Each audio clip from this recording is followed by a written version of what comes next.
The bullet spins through the Arizona morning, tumbling end over end against a sky the color of old blood. Time stretches. The projectile catches sunlight, throws it back in copper flashes.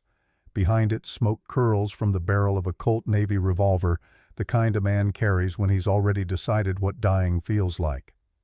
The rope snaps. 200 pounds of hemp fiber twisted tight enough to choke the life from a horse splits clean through its middle. The sound cracks across Copper Ridge's town square like a whip striking flesh. Every head turns, every mouth falls open. The woman drops. She hits the wooden platform hard enough to make the gallows shudder, gasping air back into lungs that had already started their final surrender. Blood from the rope burn streams down her neck, but she doesn't scream. She doesn't beg. She just breathes, each intake of air an act of pure defiance. The crowd stands frozen in that strange silence that follows interrupted violence, like men waking from a dream where they'd convinced themselves they were righteous. Then chaos. Someone shouts. A woman screams. Children start crying. Men reach for weapons they're suddenly not sure they should draw. Because the man who fired that shot still has his revolver raised, and there's something in his eyes that suggests he's already made peace with whatever comes next. "My name is Hank Coulter," the narrator's voice would say, if this were a story told by firelight instead of lived in blood and dust. And that was the second time I chose to save a life I had no business saving. People ask me why I did it. I never answer, because if I told them the truth, they'd hang me right beside her. But we're getting ahead of ourselves. This story starts 72 hours earlier, when the only thing Hank Coulter was killing was memory. The shovel bites into Arizona earth that hasn't been disturbed in 9 years. Each scoop brings up dirt that remembers things Hank wishes it would forget. He's not a young man anymore. 47 years have written themselves across his face in lines that map out disappointment, violence, and the kind of regret that doesn't wash off no matter how much whiskey you pour over it. The scar running from his right eye to his jaw catches the late afternoon sun, an old wound from a war that ended before the real dying started. People in Copper Ridge think they know the story of that scar. They think they know the story of the 2 graves on this hill, too. They're wrong about both. Elizabeth Coulter. The headstone reads, "Beloved wife, 1841 to 1868. Beside it, a smaller marker, Sarah Coulter, our precious daughter, 1862 to 1868. The official story, the one Hank's told so many times it almost feels true, goes like this. Apache raiders attacked the homestead while he was in town. By the time he got back, the cabin was burning. He tried to save them, failed. The scar on his face came from a tomahawk meant to finish what the fire started.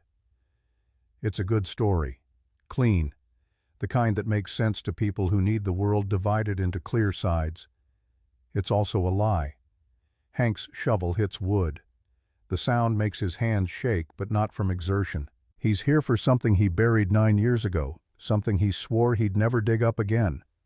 A journal. Elizabeth's journal. The one she kept during those final months when the darkness in her mind started swallowing everything else. He needs it because someone else knows the truth. 4 months ago, the first letter arrived. No signature, no return address. Just 3 words and a page torn from Elizabeth's journal, her handwriting as familiar as his own heartbeat. The words, "I know what you did." The journal page. "The baby cries and cries, and I want to make it stop. I want to make everything stop. Sometimes I think about the fire in the hearth and wonder if fire could make it all quiet again." 3 more letters followed, each one demanding money he doesn't have, each one containing another page from a journal that should have burned with everything else. The last letter came yesterday. $1,000, noon today. Iron Horse Saloon in Copper Ridge, or the whole journal goes to the territorial marshal. Hank's fingers find the metal box he buried beneath Elizabeth's coffin. Inside, wrapped in oilcloth that's managed to keep 9 years of moisture at bay, the journal waits like a loaded gun. He doesn't open it, doesn't need to. He remembers every word Elizabeth wrote as her mind came apart piece by piece in those months after Sarah was born. Postpartum psychosis, a doctor in Phoenix would call it now. But in 1868, in a homestead 20 miles from nowhere, it was just madness without a name. The truth is, this Elizabeth did start the fire, but only because Hank, deep in a PTSD episode triggered by thunder that sounded too much like artillery, had locked her in the bedroom to keep her safe. When she broke through the window trying to escape what her broken mind told her were Confederate soldiers coming to kill her baby, she knocked over the lamp. Sarah died of smoke inhalation before the flames ever reached her. Elizabeth died because when Hank finally broke through the door, his hands were around her throat before his mind understood she wasn't an enemy soldier. By the time he came back to himself, she wasn't breathing. He staged the Apache attack because the alternative was admitting he'd killed his wife while his daughter suffocated 20 feet away. 9 years of living with that. 9 years of people looking at him with pity instead of horror. And now someone knows. Hank tucks the journal into his coat and fills in the grave. Again, some holes it turns out you can never really close. The ride into Copper Ridge takes 2 hours, long enough for the sun to start its descent toward the mountains, long enough for Hank to convince himself 3 different times to turn around. He doesn't come to town much anymore. Once every few months for supplies, always in and out, before people can trap him in conversations that require him to be someone he isn't. The general store owner knows to have his order ready. The bank knows he pays in gold coins from his army pension. Nobody asks where a hermit gets gold coins. Out here, a man's secrets are his own until they're not. But today, he can't avoid people. Today he has to walk into the Iron Horse Saloon at high noon and meet whoever's been turning his past into a noose. He's half a mile from town when he hears it. Voices, lots of them. The particular quality of sound that a crowd makes when it's gathered for a purpose. Not celebration. Something darker. Hank's hands tighten on the reins. His plan had been simple. Meet the blackmailer. See what they really want. Figure out if there's a way out of this that doesn't involve him ending up in a cell or worse. But as he crests the small rise that looks down into Copper Ridge's main square, all those plans evaporate. The gallows stands in the center of town like a skeleton finger pointing at heaven. The whole town is turned out. Men, women, children who should be anywhere but here, learning that justice looks like a rope and a drop. And on the platform, bound and bleeding, stands a woman unlike any Hank has ever seen. She's enormous, not fat, not soft, just impossibly, startlingly tall. 6 feet 9 inches of muscle and bone and defiance. Her shoulders are broader than most men's. Her hands, even bound behind her back, look capable of breaking a man's neck with the same ease most people might snap kindling. But it's her face that stops Hank cold. Because there's no fear in it, no pleading. Just a burning rage so pure it seems to shimmer in the heat. The woman is Apache, her skin the color of desert clay, her hair long and black pulled back tight. And even from this distance, even with blood running down her neck from where they've already fitted the noose, she stands like she's daring them to try. "Hang the savage," someone in the crowd screams. "Justice for the dead," another voice joins in. Deputy Vincent Greer steps forward, 32 years old but looking 50. Grief has a way of aging a man faster than time ever could. His badge catches the sunlight, but there's nothing lawful in his eyes. Just the kind of cold that comes when a man has already died inside and is just waiting for his body to catch up. "People of Copper Ridge." Greer's voice cuts through the crowd's bloodlust. "Today we show these savages that white blood spilled will be answered." That's when Hank notices the details. The date, the 17th of September 1877. The same date on the last blackmail letter. The same date as something else too tickling at the edges of his memory. His hand moves automatically to his coat pocket. Inside, beneath the journal, his fingers find something he doesn't remember putting there. A piece of leather. Apache work. The kind used to make medicine pouches. Where did this come from? The massacre at Devil's Fork. Greer continues. 7 innocent souls butchered 3 days ago. Abigail Greer, 7 months pregnant with my child. Daniel Greer, my brother. 18 years old, and 5 others, including travelers just passing through our territory. Devil's Fork. The name hits Hank like a fist to the gut. Devil's Fork is 3 miles from his homestead. He knows it, has hunted there. And 3 days ago. 3 days ago was the date on the first blackmail letter, September 14th. Hank's mind races. 3 days ago he was at the homestead. He remembers because it was the day he'd run out of laudanum, the tincture of opium he uses when the pain from his war wounds gets too bad or when the memories get too loud. He'd taken too much, slept the whole day through, woke up the next morning with time missing and his head feeling like someone had stuffed it with cotton, and this piece of Apache leather in his pocket that he doesn't remember acquiring. This savage, Greer gestures to the woman on the platform, was found 2 miles from the massacre site, knife in hand, blood on her clothes. The woman finally speaks. Her voice is deep resonant, the kind of voice that doesn't plead. I did not kill those people. English, perfect English, no trace of an accent. Liar, someone shouts. Burn her. No. Greer raises his hand. We're not barbarians. We'll give her a proper hanging. Let her dance for us before she meets her maker. The crowd laughs. It's an ugly sound. Hank sits on his horse at the edge of the square watching. This isn't his business. He came here to deal with his blackmailer, not to involve himself in the town's rough justice. The woman probably did it. Apache have been raiding settlements since before Arizona was even a territory. But Devil's Fork is 3 miles from his place, and he can't remember that day. And there's Apache leather in his pocket. And the blackmail started right after the massacre. What if the person who knows about Elizabeth and Sarah isn't trying to extort money? What if they're trying to frame him for something else? What if this woman, this impossibly tall Apache woman standing on the gallows with a rope around her neck, is being used the same way? A convenient scapegoat for someone else's crime. The executioner reaches for the lever. Hank makes his decision the way he's always made decisions, fast, without thinking through the consequences until it's too late to take it back. The Colt Navy appears in his hand, muscle memory from a war that ended 13 years ago but still lives in his bones. His hand shakes, not from fear, from need. The laudanum withdrawal makes his fingers tremble. He fires, misses. The bullet goes wide, punching a hole in the wooden beam 6 inches from the rope. The crowd gasps.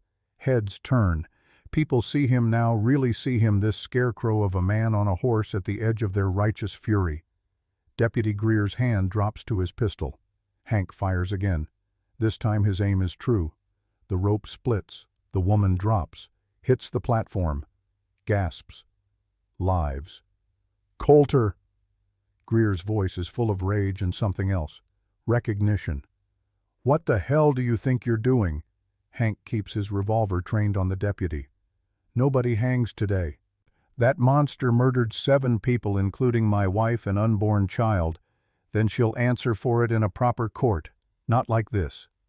The crowd surges forward. Angry faces, hands reaching for guns.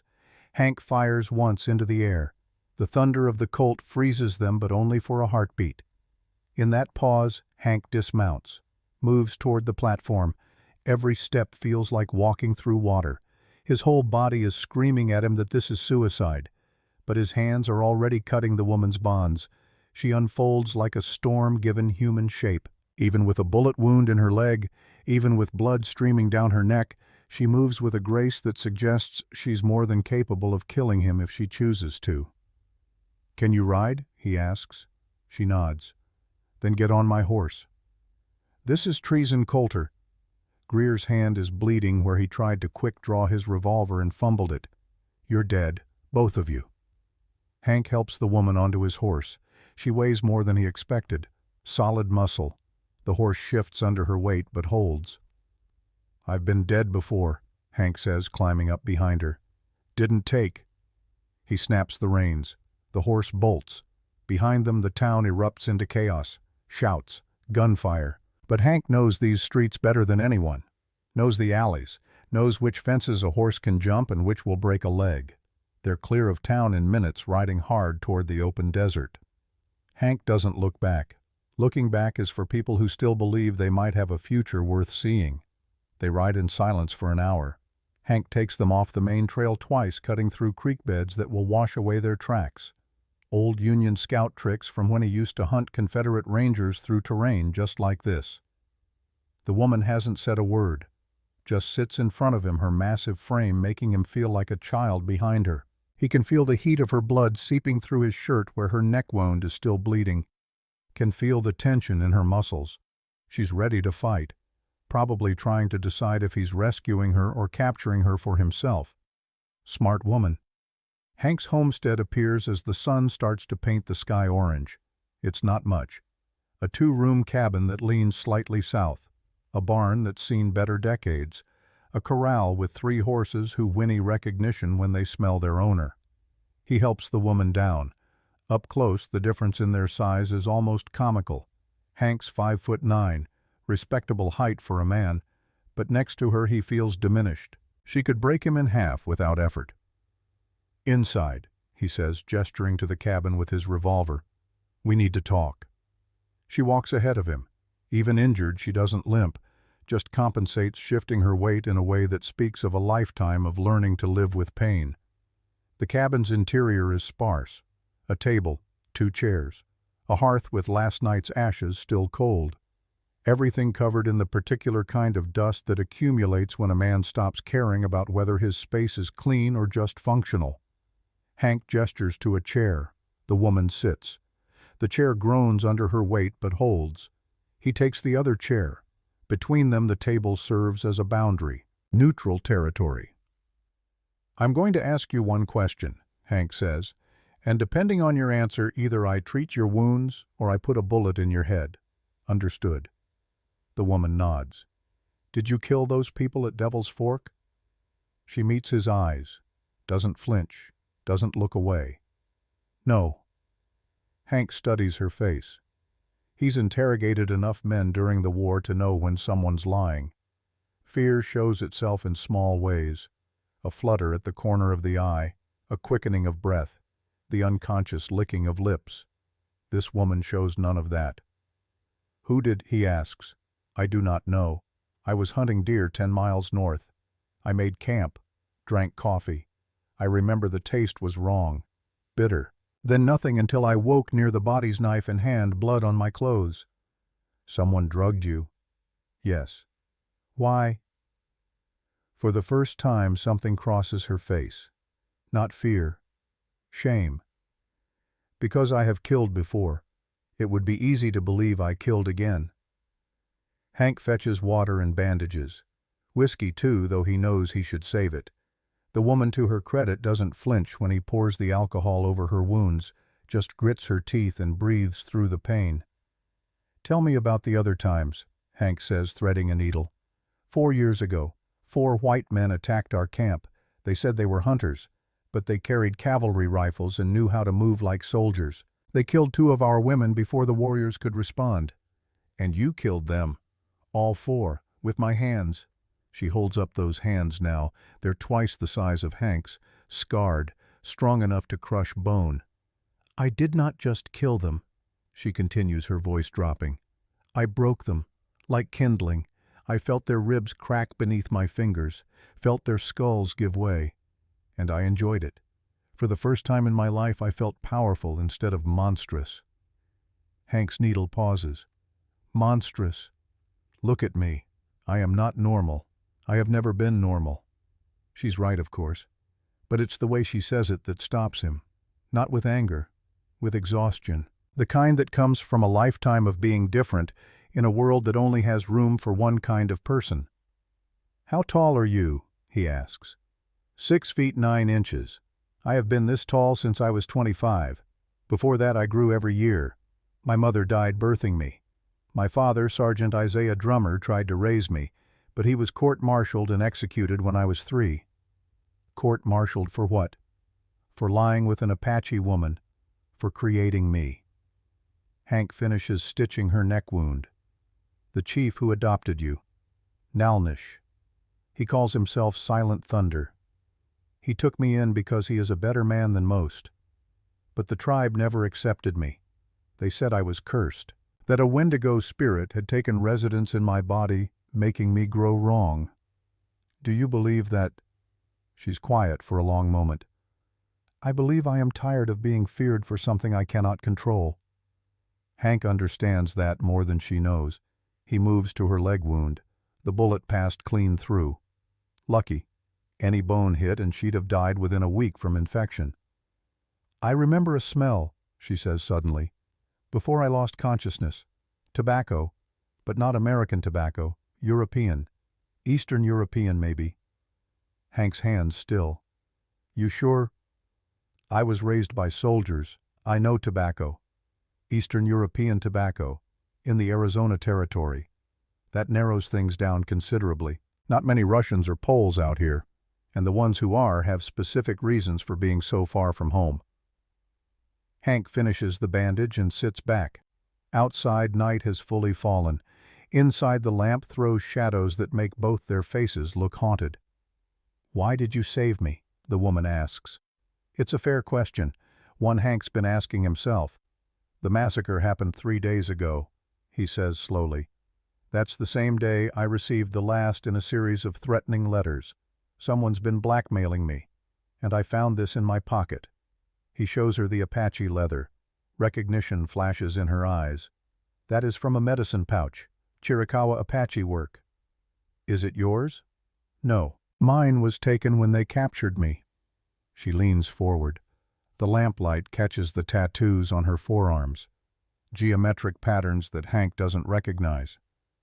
You think the person blackmailing you also framed me? I think it's too convenient. A massacre near my homestead. You captured with blood on your hands, me being threatened to come to town on the exact day they planned to hang you. So we are both bait. Or pawns. I haven't figured out which yet. The woman extends her hand. It dwarfs his when he takes it. My name is Nasha. My people call me Tall Cedar because I grew straight and tall even when the wind tried to break me. Hank Coulter. My people call me the man who couldn't save his family from Apache raiders. Her grip tightens slightly. But that is not the truth, is it? Hank pulls his hand back. What makes you say that? I can smell guilt on a man like others smell whiskey. You carry it the way I carry my size, like a burden you cannot set down. She tilts her head. What did you really do to your family, Hank Coulter? For 9 years, Hank has kept that secret locked behind walls of silence and carefully maintained lies. But sitting here across from a woman who's just confessed to murder, who's been drugged and framed and nearly hanged, who understands what it means to be defined by something you can't control, the walls crumble. I killed them, he says. Not on purpose, but they're still dead by my hand. Nasha doesn't react with shock or horror. She just nods slowly, like he's confirmed something she already suspected. Tell me. So he does. All of it. Elizabeth's descent into madness after Sarah was born. The thunderstorm that sent Hank back to Antietam in his mind, locking Elizabeth in the bedroom because his broken brain told him she was a Confederate spy. The fire. Sarah's small body. Elizabeth's throat beneath his hands before he understood what he was doing. The staging. The lies. 9 years of people looking at him with pity he doesn't deserve. When he's done, Nasha is quiet for a long time. You were sick, she finally says. Your mind was broken by war. Doesn't matter. They're still dead. And the person blackmailing you knows this truth. Someone does. They have pages from Elizabeth's journal, pages that should have burned with everything else. Nasha stands moving to the window. Despite her injuries, she moves with the practiced awareness of a warrior, always watching, always ready. I also received a letter, she says. 3 days ago. Someone left it in my saddlebag. It said, "You will die unless you do as I say." I did not understand. I thought it was a threat from Red Fang. Red Fang. Pain crosses her face. Real, raw pain. The brother of one of the 4 men I killed. He has hated me for years. I thought perhaps he had decided to make good on his threats. But now I think we have both been chosen by someone who knows our darkest secrets, Someone who is using those secrets to move us like pieces on a game board. Hank moves to stand beside her at the window. Outside, the stars are coming out, beautiful and indifferent to the small tragedies of small people. They made a mistake, though, he says. What mistake? They left us both alive, together. Nasha looks down at him. For the first time since he cut her down from the gallows, something almost like a smile touches her lips. Yes, that was a mistake. They stand together in the darkness, two people who've killed and been killed by their own histories, and make a silent pact. Whatever game someone is playing with their lives, they're going to find out who. They're going to find out why. And they're going to make sure it ends. But first, Hank thinks, as exhaustion finally catches up with him, first they need to survive the night, because Deputy Greer won't wait long before he comes. And when he does, he'll bring the full weight of Copper Ridge's righteous fury with him. Outside in the distance, Hank thinks he sees dust rising against the stars. Riders. Coming this way. It's starting. Dawn breaks over the Arizona desert like a wound opening. Hank hasn't slept. Neither has Nasha. They've spent the night preparing, moving with the efficiency of people who understand that survival is about anticipation, not reaction. The homestead now bristles with traps, pit snares disguised with brush, tripwires strung at ankle height across approach paths, sharp stakes angled upward in the soft earth near the corral. Nothing sophisticated, nothing that will stop a determined force, but enough to slow them down, enough to buy time. Nasha works despite her wounds. Hank watches her move through the pre-dawn darkness, this massive woman who somehow manages to step without sound, who places each trap with the precision of someone who spent a lifetime learning to be careful with her strength. "You know how to fight," he observes, handing her more rope for the snares. "I know how to survive. There is a difference." She's right. Fighting is for people who have something to prove. Survival is for people who've already lost everything except the stubborn refusal to die. By the time the sun clears the mountains, they're ready. Or as ready as two people can be when they're about to face an entire town's worth of anger. But the riders Hank saw last night never came. The horizon remains empty, except for heat shimmer and the occasional dust devil spinning itself into existence and then dissolving just as quickly. "They're waiting," Nasha says from her position on the cabin roof. Up there, she can see for miles. Up there, she looks like some ancient guardian carved from stone, watching over a world that's forgotten why it ever needed protecting. For what? For us to make a mistake, to leave, to assume we're safe. She shifts position, favoring her wounded leg. Or they are planning something larger than a simple revenge killing. Hank considers this while checking the loads in his Colt Navy. 6 rounds. He has maybe 30 more cartridges total. Against how many guns? 20, 30 more. The mathematics of their situation are not encouraging. "I need to go to town," he says. Nasha's head snaps toward him. "That is suicide." "Maybe. But someone in Copper Ridge knows about the blackmail, knows about your framing. I need to find out who purchased that European tobacco. Need to check the general store records. They will kill you the moment you set foot in town." "Not if I don't set foot in town." Understanding dawns in her dark eyes. "You know someone there, someone who might help." Hank thinks of Margaret Wells, Maggie to those who knew her late husband. The school teacher, 29 years old and already a widow for 3 years. She runs the only school in Copper Ridge, teaching 12 children in a single-room structure that used to be a feed store. Her husband, Dr. Thomas Wells, was an Army surgeon who died in what the official report called a riding accident. But Hank remembers Thomas, remembers the man coming to his homestead 2 months before his death, asking strange questions about weapon shipments to Apache tribes, about how certain people in town seemed to have more money than their businesses could explain. Thomas had been investigating something, and then Thomas had died. "Her name is Margaret Wells," Hank says. "Widow, school teacher. If anyone in town might know about unusual purchases, it would be her. She keeps records of everything, part of how she runs her classroom." "And you trust her?" "Do I?" Hank wonders. Trust is a luxury, but Maggie Wells never looked at him with pity after Elizabeth died, never participated in the gossip, just gave him a nod of acknowledgement when they passed on the street, one damaged person recognizing another. I trust that she understands what it means to lose someone and have everyone lie about how it happened, he says finally. Nasha descends from the roof with surprising grace for someone her size. Then I will come with you. You're wounded, and they'll recognize you instantly, which is why I will stay hidden. But you will not go alone into potential danger. That is foolish. They stare at each other. Two stubborn people who've survived by never trusting anyone, now forced to trust each other.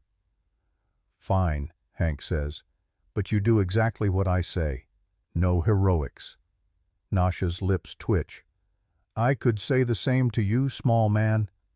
It's the first hint of humor either of them has shown. It doesn't last long, but for a moment the crushing weight of their situation lifts just slightly. They leave at mid-morning when the sun is high enough to create distorting heat waves, but not so high that travel becomes unbearable. Nasha rides one of Hank's other horses, a large mare who barely manages her weight. She's wrapped herself in a long coat despite the heat and pulled a wide-brimmed hat low over her face. From a distance, she might pass for a very tall man. Might. The school sits on the eastern edge of Copper Ridge, close enough to town for the children to walk, far enough that their noise doesn't disturb the saloons and shops. It's a simple structure. Wood frame, tin roof that probably sounds like thunder when it rains. A small bell tower that Maggie rings each morning to call her students. But school won't be in session now. The children will have been kept home. Fear does that. Makes people pull their loved ones close and bar the doors. Hank approaches from the back, leaving Nasha hidden in a dry wash 100 yards out. The schoolhouse looks empty. Good. He slips through the rear door, moving quietly despite his boots. Inside, the smell of chalk and children and hope, desks arranged in neat rows, a blackboard covered in yesterday's arithmetic lesson, the numbers marching across slate like soldiers in formation, papers waiting to be graded, a world frozen mid-breath. You shouldn't be here. Hank spins. Maggie Wells stands in the doorway to the small room she uses as an office. She's thin in a way that suggests grief rather than poverty. Dark hair pulled back severe, eyes that have seen too much for someone not yet 30. In her hands a small revolver, pointed at Hank's chest. I'm not here to hurt you, Maggie. Then why are you here? The whole town wants you dead. They're saying you're in league with the Apache, that you helped her murder those people. Do you believe that? Maggie's hand wavers. I don't know what to believe anymore. Thomas taught me that the truth and what people say are true are often very different things. Thomas was investigating something before he died, wasn't he? The revolver lowers slightly. How did you know? Because he came to see me. Asked me questions about weapons moving through the territory, about money, about people who shouldn't be rich but somehow are. Maggie's face crumbles. Not into tears, into something harder. Anger held in check by sheer force of will. She sets the revolver on a desk and moves to the window, looking out at a town that thinks it knows her story. Thomas found evidence that someone was selling weapons to both the Apache and the cavalry, playing both sides, creating conflict to drive up demand and prices. Her voice is steady but quiet. He was going to report it to the territorial governor. Then his horse supposedly threw him, broke his neck. You don't believe it was an accident? Thomas was the best rider I ever knew. He could stay on a horse through artillery fire. But they found him with a broken neck at the bottom of a ravine and everyone just accepted it. Hank moves closer. Who did he suspect? He never told me. Said it was too dangerous. That if something happened to him I should let it go. Stay safe. She laughs bitterly. I've been letting it go for 3 years. Being safe. Teaching children their letters while my husband's murderer walks free. Maggie, I need to know who in town purchases unusual supplies, specifically European tobacco, Eastern European. Her eyes sharpen. That's specific. The woman they tried to hang remembered that smell before someone drugged her. It's the only lead we have. Maggie's silent for a long moment. Outside, a dog barks. Normal sounds of a town going about its business while planning murder. Heinrich Vogel, she says finally. He runs the general store. He's German, sometimes imports specialty items for customers. He keeps meticulous records. Every purchase, every buyer. Can you get me access to those records? No, but I can tell you something else. She turns to face him fully. 3 nights ago, the night of the Devil's Fork massacre, I couldn't sleep. I went for a walk. I saw Heinrich's store still lit up well past midnight, and I saw Colonel Brenner leaving carrying a large package. The name hits Hank like a fist. Colonel Aldrich Brenner. Not a colonel anymore technically, retired 5 years ago. But out here, ranks stick like tar. Brenner owns the Wells Fargo franchise for the entire Arizona territory, rich enough to buy politicians, connected enough to make problems disappear. You're sure it was Brenner? I've been teaching his niece for 2 years. I know what he looks like. Before Hank can respond, the sound of breaking glass.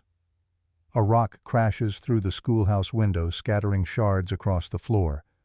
Wrapped around it, a piece of paper. Maggie unwraps it with shaking hands. Reads. Her face goes white. What does it say? She hands it to him. The handwriting is crude, angry. Traitor. We know you're helping Coulter. Send him out, or your school burns with you in it. Hank moves to the broken window. Outside, 3 men on horses. Not Greer, just townspeople. Farmers, probably. Good men turned into a mob by fear and the permission to be violent. Back door, he says to Maggie. Now. But when they reach the rear exit, more men wait there. 6 of them, armed with rifles and the righteousness of people who believe they're doing God's work. They're trapped. Hank's mind races through options. Fight with what his revolver against 9 rifles. Surrender. They'll hang him next to where they plan to hang Nasha. Then the sound of hoofbeats, fast, coming from the direction of the dry wash. Nasha bursts around the corner of the schoolhouse on her mare, riding low and fast. She's shed the coat, shed the pretense. She looks like exactly what she is, a warrior. And in her hands, Hank's Winchester rifle. She doesn't slow down, doesn't issue warnings, just fires. The first shot takes the rifle from the nearest man's hands, the bullet hitting the stock and sending splinters flying. The second shot kicks up dirt at the feet of their horses, spooking them into rearing. The third shot, the fourth, the fifth, each one placed with surgical precision to scare rather than kill, drive the men back. They scatter like quail. Nasha wheels her horse in front of the schoolhouse door. Get on. Hank doesn't argue. He grabs Maggie's hand. You're coming with us. I can't just leave. You can't stay. They know you helped me. That makes you a target. Maggie looks at her schoolhouse, her life's work. Then at the men regrouping at the edge of town, no longer fleeing but gathering reinforcements. She makes her choice. All 3 of them crowd onto the 2 horses and ride. Behind them, Copper Ridge erupts into angry shouts and gunfire.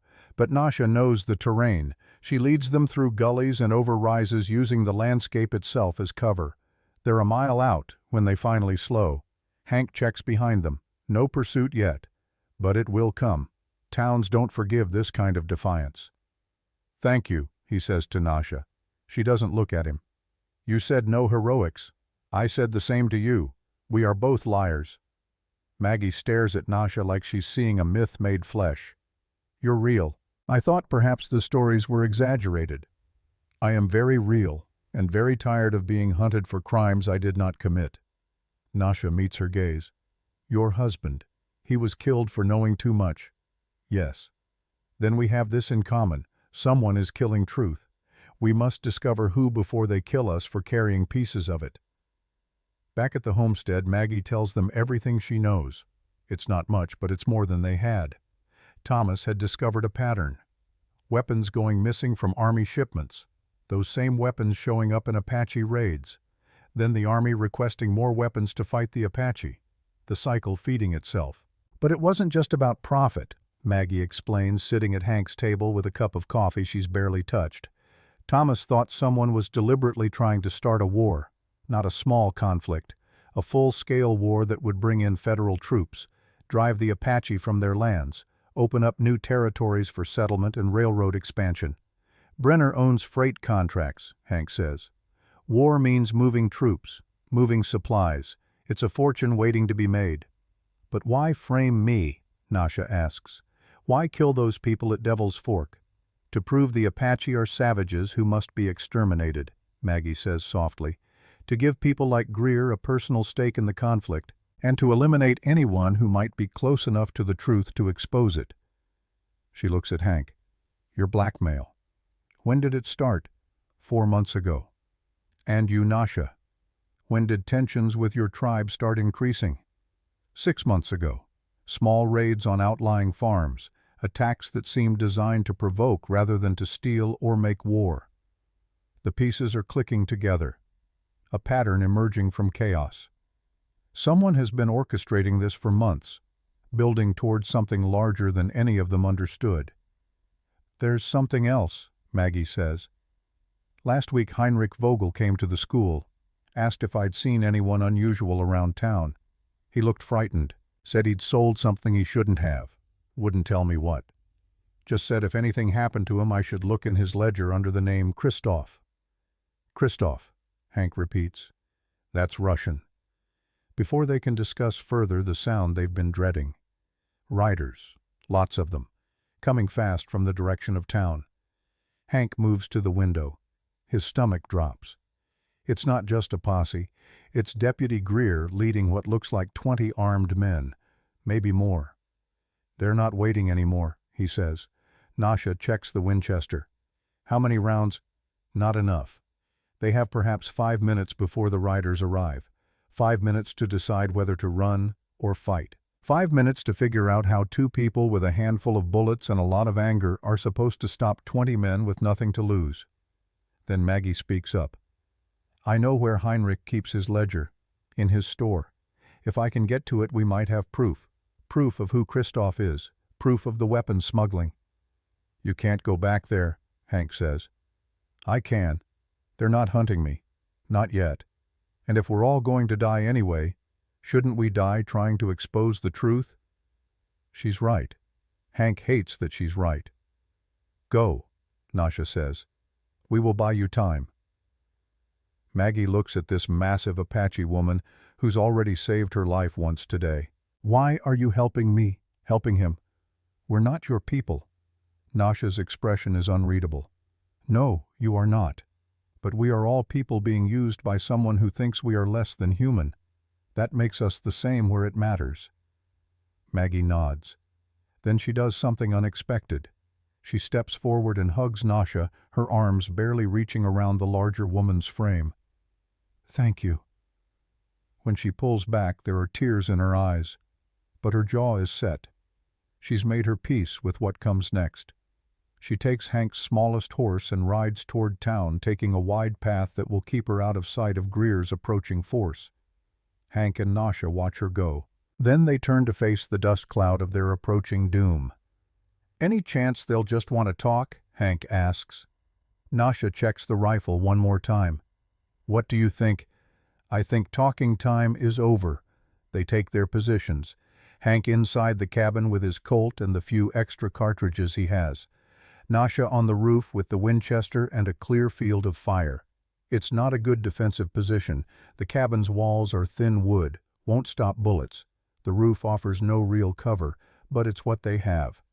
The riders crest the small rise 300 yards out. Hank can see Greer in the lead, his face a mask of cold determination. Behind him, townspeople who yesterday were merchants and farmers and decent folk. Today, transformed into instruments of vengeance. They stop at 200 yards. Out of effective pistol range. Smart. Greer's voice carries across the distance. Coulter, send out the savage and we'll let you live. Hank steps out onto the porch, makes himself visible, makes himself a target. Her name is Nasha, and she didn't kill your wife. Liar. Heinrich Vogel can prove it. Check his records. Someone's been buying European tobacco and weapons. Someone's been setting this whole thing up. There's a pause, confused murmuring among the riders. Maybe doubt starting to creep in. Then a new voice, cultured, commanding, a voice used to being obeyed. "Deputy Greer, that's enough talking. You know your orders." A man on a large black horse pushes to the front. Even from this distance, Hank recognizes him. Colonel Aldrich Brenner, 52 years old, silver-haired, dressed like he's attending a social function rather than a siege, and in that moment, Hank understands. Brenner isn't here to watch. He's here to make sure this ends the way he planned it. "Actually, Greer," Brenner continues, "I have a better offer for Mr. Coulter. Send out the Apache woman and tell me where you buried the gold.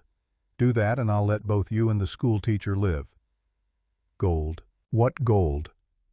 But Brenner keeps talking, his voice carrying that casual confidence of a man who holds all the cards. "You don't remember me, do you, Coulter?" "Of course not. You were too busy murdering your wife to notice me at your window that night, taking photographs, documenting your crime." The world tilts. Photographs. That night. Hank's mind races back 9 years. To the fire. To Elizabeth. To blood and smoke and the worst moment of his life. And there in the corner of his memory he's tried so hard to bury a flash of light at the window. Repeated. 3 times. He'd thought it was lightning, but it wasn't. It was a camera flash. Brenner has proof. Real proof. Not just Elizabeth's journal. Photographic evidence of Hank strangling his wife. "That's right," Brenner says, reading the understanding on Hank's face even from this distance. "I have 3 photographs. Clear enough to hang you. I've been saving them, waiting for the right moment." Why? The word tears from Hank's throat. Why wait 9 years? Because I needed to be sure about the gold first. You were a Union scout, Coulter. You found the Confederate Treasury shipment in the final days of the war. 50,000 in gold coins. Army records show you reported it to your commanding officer. But those records are false. I know because my brother Edmund was that commanding officer. And before he died, he confessed to me that he stole that gold, sold it, used the money to start what would become my freight company. The pieces fall into place with sickening clarity. Edmund Brenner. Hank remembers the name. The officer who'd vanished after the war ended, presumed dead. Edmund died of a heart attack 5 years ago, Brenner continues. Right before he died, he told me everything. How he'd taken the gold, how he'd falsified the records to show it had been reported and recovered, but he also told me something else. He said you'd tried to stop him, threatened to report the theft, so he had to silence you. That's not... Hank starts, but memory is flooding back. The gold. Yes. He'd found it, reported it. And Edmund had claimed recovery, but the gold never made it back to Union coffers. Hank had suspected, had questioned. And then he'd been transferred to the most dangerous patrol routes for the rest of the war. Routes where scouts had a life expectancy measured in weeks. Edmund had been trying to get him killed, but Hank had survived, had come home, had tried to build a life. Edmund said you'd hidden proof somewhere, Brenner says. Evidence of his theft, papers, documentation. He spent years looking for it, never found it. So I've spent the last 5 years looking. And then I realized, the best way to find hidden proof is to have you dig it up yourself, hence the blackmail. There is no proof, Hank says. I reported the gold. Edmund took it. I never had evidence. Just suspicions. Brenner's face hardens. Then you're no use to me. He turns to Greer. Burn them out. All of them. Greer hesitates. Colonel, if what he's saying is true about Heinrich's records... Heinrich Vogel is dead, Brenner says flatly. Killed himself this morning. Guilt over selling supplies to Apache raiders. Very tragic. The lie is so smooth, so practiced. This is a man who's been covering his tracks for years. Maggie Hank thinks. She's riding into a trap. Vogel is already dead. He has to warn her, has to stop this. But how the riders start spreading out. surrounding the homestead. Someone's carrying torches. They're not going to risk rushing the cabin. They're just going to burn it down and shoot anyone who runs out. Nasha's voice drifts down from the roof. Quiet. Calm. Hank Coulter, I am going to do something foolish now. Before he can ask what she stands, fully visible on the roof, a target impossible to miss, and she speaks, not to Brenner or Greer, but to the men behind them. I am Nasha, daughter of Sergeant Isaiah Drummer, and the woman called Morning Rain. I am 6 feet 9 inches tall, because my body grew wrong. I have killed 4 men with my hands because they attacked my people, but I did not kill at Devil's Fork, and this man, Hank Coulter, did not help me. We are both being used by the man you follow, the man who killed Heinrich Vogel to hide his crimes, the man who has been selling weapons to create war so he can profit from death. Her voice carries, loud, clear, impossible to ignore.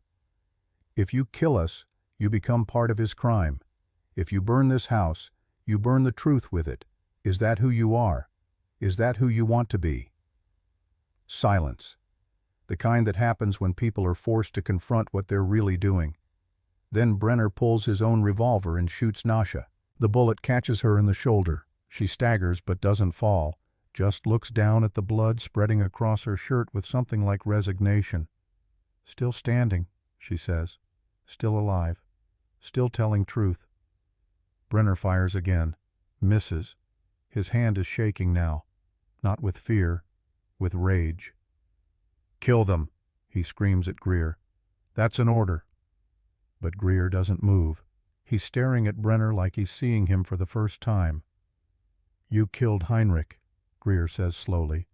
You've been behind this, all of it. I've been saving this territory from savages and fools like you who can't see the bigger picture. My wife. Greer's voice cracks. My brother. Did you kill them too? Brenner's silence is answer enough. Greer's gun comes up, not pointing at Hank or Nasha, pointing at Brenner. Vincent. Brenner's voice shifts, becomes placating. Think about what you're doing. I can make you rich, give you revenge, real revenge. I don't want revenge anymore, Greer says. I just want it to stop. He pulls the trigger. The hammer falls on an empty chamber. Click. Brenner laughs. You think I'd let you ride out here with a loaded weapon while you're half mad with grief? I'm not a fool. Then chaos. Brenner's men, the ones who aren't townspeople but hired guns, Hank hadn't noticed before, draw their weapons. The townspeople, confused and frightened, scatter. Gunfire erupts. Not organized, just panic and violence feeding on itself. Hank dives back into the cabin as bullets punch through the walls. Above him, Nasha returns fire with the Winchester. Each shot deliberate, controlled. She's not shooting to kill, just shooting to create space, to give people room to run. Through the window, Hank sees Greer on the ground. Not shot, just stunned, betrayed by the man he'd trusted to give his pain purpose. Brenner is shouting orders. His hired guns are advancing. The townspeople are fleeing. It's all falling apart exactly the way Brenner didn't want. And somewhere out there, Maggie is riding toward a dead man's store in a trap that's already been sprung. Hank makes a decision. He can't save everyone, can't stop this avalanche of violence Brenner has set in motion, but he can save one person. He runs. Out the back of the cabin while Nasha provides covering fire. To his last horse, mounting and riding hard toward town while behind him the homestead erupts in flames and gunfire. He has to reach Maggie before Brenner's people do, has to warn her, has to try, even if trying gets him killed. The ride to Copper Ridge takes 15 minutes that feel like 15 hours. Behind him, gunfire echoes across the desert. Ahead, the town rises from heat shimmer like a promise of civilization that Hank knows is a lie. He takes the back routes, the paths only locals know, cuts through arroyos and over rises where the ground is hard enough to hide hoofprints. He's halfway there when he sees the smoke. Not from his homestead, from town. Black smoke. The kind that comes from burning wood and tar paper. The kind that comes from buildings. Hank urges his horse faster, crests the final rise. Copper Ridge's general store is burning. People have formed a bucket brigade from the well, but it's useless. The fire has too much of a head start. Heinrich Vogel's life's work is being consumed, taking with it any records that might have proven Nasha's innocence, that might have exposed Brenner's crimes. But Hank's not looking at the fire. He's looking for Maggie. He finds her in the schoolhouse. She's alive, unhurt, but her hands are shaking as she clutches a leather-bound ledger to her chest. "I got it," she says when Hank bursts through the door. "I got the ledger, but when I came out the store was already burning. Heinrich was—" She stops, swallows. "They made it look like he started the fire himself, like suicide. But I saw the rope burns on his wrists. Someone tied him up, forced him to watch his store burn, then cut his throat and made it look self-inflicted." Hank takes the ledger from her trembling hands, opens it. Heinrich's meticulous German handwriting fills page after page. Sales, dates, customers. He finds the entry Maggie mentioned. Christoph. Except it's not Christoph. It's a code. Kristoff. And beneath it in Heinrich's neat script, a name and a list of purchases that makes Hank's blood run cold. "He bought everything needed to stage the massacre," Hank says, reading through the inventory.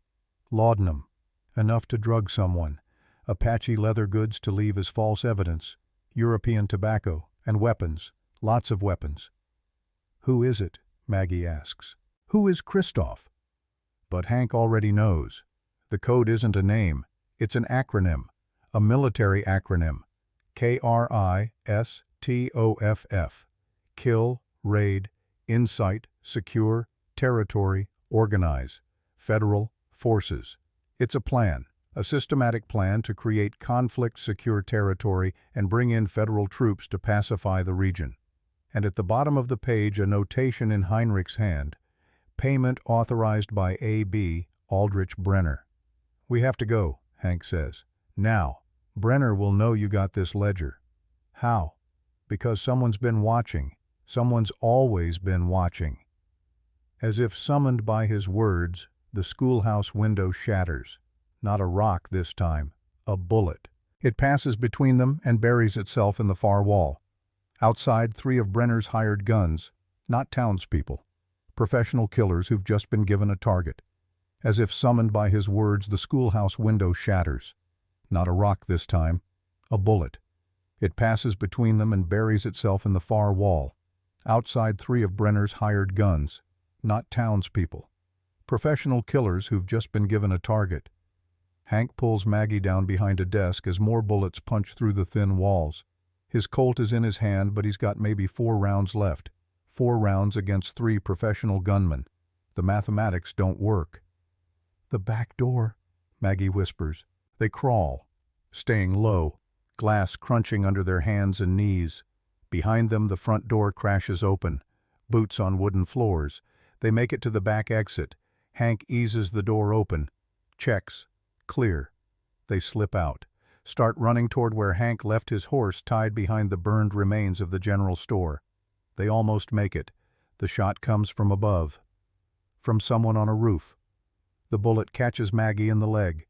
She goes down hard, crying out. Hank spins fires blind at the rooftop. No idea if he hits anything. Doesn't matter. He hauls Maggie up, half carrying her toward his horse. More gunfire. Behind them. Around them. The whole town has become a shooting gallery and their targets. Hank gets Maggie onto his horse, climbs up behind her, rides. A bullet grazes his arm. Another clips his horse's flank. The animal screams but keeps running. Good horse, brave horse. They're a mile out when Hank sees new smoke rising. Not from the general store, from the schoolhouse. "No," Maggie breathes. "I left 3 children there this morning. Mary Patterson, Thomas Hendricks, little Sarah Miller. They were helping me organize slates and books." Hank's stomach drops. Brenner. They turn back, approaching carefully from the ridge. What they see makes Maggie sob. The 3 children, bound and gagged, being loaded into a wagon by 2 of Brenner's men. One of them pins a note to the schoolhouse door. Hank and Maggie are too far away, too exposed. If they attack now, the children die. The wagon pulls away heading east, toward Devil's Fork. After it's gone, they ride down. Maggie tears the note from the door. Her hands shake as she reads aloud, "Bring the ledger to Devil's Fork before dawn. Come alone. Or these three learn what fire feels like, just like Vogel. Just like your husband should have." A B. Maggie crumples. "He has them. He has my students. Children. He took children." Hank looks at the smoke still rising from the general store, at the empty schoolhouse, at the note that promises death to innocence. "Then we go to Devil's Fork," he says, "but not alone." The animal screams but keeps running. Good horse, brave horse. They're clear of town when Hank hears it. More riders, coming fast from the direction of his homestead. He expects Brenner's men. He gets something else. Nasha thunders toward them on her mare. Behind her, riding hard, 15 Apache warriors in full war paint, and at their head, an older man with a face like weathered stone and eyes that have seen too many winters. Chief Nalnish, Silent Thunder, Nasha's adopted father. They converge in a cloud of dust and confusion. Nasha pulls up beside Hank. She's been shot twice more since he left. Blood soaks her shirt, but she's still upright, still fighting. "You came back," Hank says stupidly. "You are foolish to ride alone into danger," she replies. "Someone had to protect you from your own stupidity." Chief Nalnish speaks. His English is accented but clear. "My daughter came to me, told me of the white man who sells death to make war, told me of the trap. I did not believe." He looks at Nasha with something complicated in his eyes. "But she knelt before me, first time in her life, asked not for forgiveness, but for justice. What father can refuse such a request? I promised to serve the tribe for 10 years if I survive this," Nasha says, "to atone for the deaths I caused. Red Fang demanded it." "Red Fang is here," Hank asks. Nasha gestures. Among the Apache warriors, Hank spots a lean man with a face carved from anger. Red Fang, the brother of one of the men Nasha killed. He looks at her with undisguised hatred, but he's here, fighting beside her.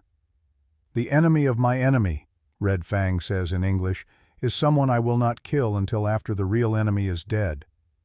It's not forgiveness, but it's something. "Brenner has 20 men at my homestead," Hank says. "Maybe more. Professional fighters." "Then we will need strategy, not just courage," Nalnish replies. He looks at Maggie taking in her wound, the ledger she still clutches. "What proof do you carry?" Maggie shows him, explains. The chief's face darkens as he understands the scope of Brenner's plan. He would make my people into monsters to justify our extermination, and use good white people as weapons against us. Nalnish's jaw tightens. "This cannot stand. We need to get this ledger to someone in authority," Maggie says. "The territorial marshal, the governor, someone who can bring Brenner to justice." "Justice takes time," Nasha says. "We don't have time. Brenner will kill us all and burn the evidence." She's right. They're living on borrowed minutes. Once Brenner realizes his hired guns failed to kill Maggie and recover the ledger, he'll commit everything to ending this. "Then we take the fight to him," Hank says. "We go back to the homestead. We end this." "That's suicide," Maggie protests. "Maybe. But staying here is slower suicide. At least this way we choose our ground, choose our terms." Chief Nalnish considers this, then nods. "We fight, but not for revenge, for truth. So the lies end here." They ride back toward the homestead as the sun begins its descent. 18 people against whatever Brenner has waiting. 18 people carrying the truth that might just save the Arizona Territory from a war built on greed and manufactured hate. Or 18 people about to become a footnote in history. Another massacre that nobody will remember once the official story gets written.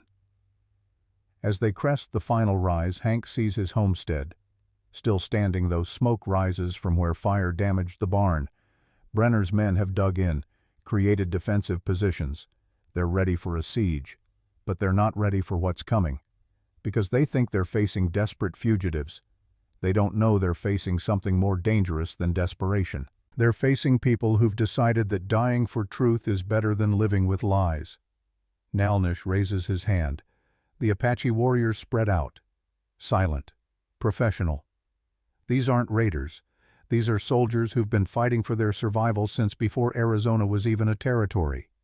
Nasha checks her weapons. She's down to maybe 10 rounds for the Winchester.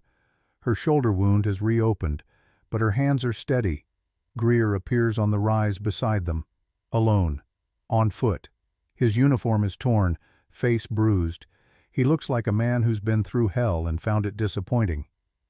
"They took my horse," he says. "Brenner's men. After I refused to shoot you, they beat me. Left me. I walked." "Why are you here?" Hank asks. "Because my wife is dead because of that man's lies. My brother is dead. Heinrich Vogel is dead. How many more have to die before someone stops him?" Greer's hand shakes as he pulls out a small derringer. 2 shots. Hidden in his boot. The only weapon he has left. "I can't make up for what I've done. For the hate I carried. For believing lies because they made my pain make sense." He looks at Nasha. "But I can help end this. If you'll let me." Nasha studies him for a long moment, then extends her massive hand. One battle does not erase the past, but it is a beginning. Greer takes her hand. His fingers disappear in her grip. The group that approaches Hank's homestead as twilight falls is unlike anything the Arizona Territory has ever seen. White and Apache, victims and accused, people who should be enemies united by the simple understanding that truth matters more than the comfortable lies they've all been living. From the homestead, someone spots them. Shouts. Brenner's hired guns scramble to defensive positions. Brenner himself emerges, still immaculate despite the day's violence, still convinced of his own righteousness. "You brought more lambs to slaughter," he calls out. "How thoughtful." Hank's eyes find the wagon near the barn. The 3 children inside, bound and gagged, huddled together, terrified. Mary sees Maggie and tries to scream through her gag. Thomas is crying. Little Sarah just stares with empty eyes, the look of a child who's given up hope. Beside the wagon, hay bales soaked in kerosene, ready to burn. "I see you noticed my insurance," Brenner says pleasantly. "The ledger, Mrs. Wells. Toss it here, then you all leave. The children go free when I'm safely away." "Liar," Maggie spits. "Perhaps. But what choice do you have?" Hank rides forward, alone, into range, making himself a target. "It's over, Brenner. We have Heinrich's ledger. We have proof." "Proof of what?" "That a shopkeeper sold supplies. That's not a crime. Proof that you orchestrated the Devil's Fork massacre. Proof that you've been arming both sides to create conflict. Proof that you murdered Thomas Wells and Heinrich Vogel. Proof is only as good as the people presenting it. And you," Brenner gestures at the assembled group, "are a murderer, a savage, a widow with delusions and savages who raid settlements. Who will believe you?" "We will." The voice comes from behind Brenner, from the townspeople who'd been conscripted into his posse. They're emerging from the homestead now, not armed, not aggressive, just exhausted. One of them steps forward. A farmer Hank recognizes. John Patterson, lost his daughter to typhoid 3 years ago. Good man. Quiet man. "We heard everything," Patterson says. "We were inside when you thought we'd all run. We heard you confess to your brother's theft, heard you admit to the killings." Brenner's face finally shows something other than control. Panic. "You're fools. All of you.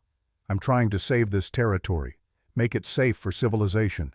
These savages," he points at the Apache warriors, "they're animals. They need to be removed." "No," Nasha says, her voice carrying across the space between them. "We are people, just people, trying to live, to survive. You are the one who made us into monsters, because monsters are easier to kill than people." She dismounts, walks forward despite her wounds, despite the rifles trained on her, walks until she's standing in front of Brenner. "I am Nasha. I am 6 feet 9 inches tall. I have killed. I will carry that weight until I die. But I did not kill at Devil's Fork, and I will not let you use me to justify your hate. She releases him, steps back. Brenner cradles his broken wrist, face purple with rage. He screams at his men, "Burn them! Burn the children! Burn everything!" One of the hired guns, hearing his employer's madness, strikes a match, tosses it onto the kerosene-soaked hay. Flames roar to life. The wagon with the children is 15 feet away from the blaze. In seconds, the fire will reach them. Maggie screams, tries to run forward. Hank holds her back, the distance too far, the guns too many. But Nasha is already moving. She doesn't run to the wagon door, too slow. The children would burn before she could untie them. Instead, she lowers her shoulder and charges the side of the wagon.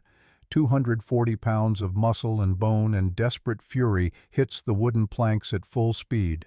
The impact sounds like a thunderclap. The entire side of the wagon explodes outward. Boards shatter. The wagon tips, dumping the children out the opposite side, away from the flames. A hired gun inside the wagon guarding the children raises his pistol, fires point blank at Nasha's chest. The bullet punches through her shoulder. She doesn't stop. Her hand closes around the gun barrel. She twists. Metal groans, bends. The man stares in disbelief as his weapon becomes a curved piece of useless iron. Nasha grabs him by the shirt front, lifts him with one hand. One hand. His feet leave the ground. He weighs maybe 160 pounds. To Nasha, he might as well be a child's doll. She throws him. Not gently. He sails through the air, hits the ground 10 feet away, rolls, doesn't get up. The children are free of the wagon but still bound and gagged, scrambling away from the fire in blind panic. Nasha drops to her knees in front of them. Even kneeling, she towers over them. They freeze, eyes wide with terror. Her voice when she speaks is soft, gentle, the voice of someone who knows what it's like to frighten children without meaning to. "I will not hurt you, little ones. I am here to take you home." She cuts their bonds with her knife. Fast, efficient. When they're free, she doesn't grab them, doesn't force them. She opens her arms. "Come, I will carry you to safety." Mary, the oldest at 9, looks into Nasha's face, sees something there. Trust, maybe, or just the understanding that this giant woman is their only chance. She steps into Nasha's arms. Thomas follows. Then little Sarah. Nasha gathers all three against her chest. They disappear into her embrace, 3 small bodies protected by one massive one. She stands, turns toward where Maggie waits. That's when the bullets hit her. One in the back, one in the leg, one grazes her neck.